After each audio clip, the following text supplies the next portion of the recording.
kung babalik ang Diyos ngayon, ano ang paghahandaan mo?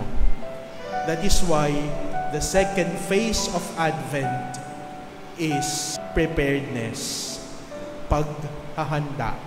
Hindi po ba kapag may bibisita sa atin, anong gagawin natin? Liligpitin natin yung kalat natin sa bahay. Yung mga damit na nakakalat sa sopa, tatanggalin natin, ilalagay natin sa malumihan. Yung nanay, ilalabas yung pinakamagagandang plato at pinggan. Gagamitin yung mga bagay na hindi nagagamit at sasabihin, meron pala tayong ganito. Bakit hindi natin ginagamit? Pangbisita lang yan. Kaya nga kung titingnan natin mga minamahal na mga kapatid, ano nga ba ang pinaghahandaan natin ngayon? Ngayon, papunta na tayo sa December rush.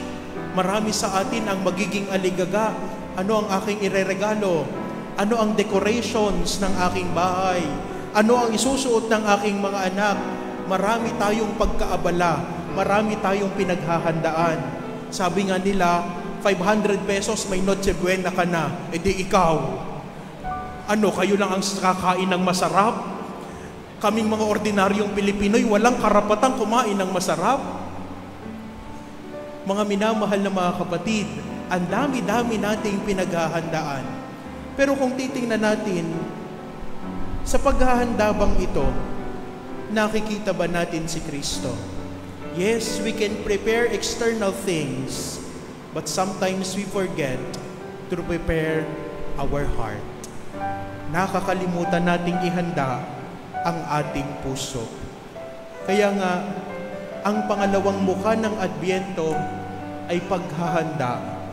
Hindi lamang paghahanda sa loob ng bahay, paghahanda ng parol, paghahanda ng regalo, o paghahanda ng Noche Buena na 500 pesos, kundi sana ang paghandaan natin ay ang ating mga puso. Ang ating puso ba ay isang pusong payapang magiging sabsaban ni Kristo pagdating ng Pasko?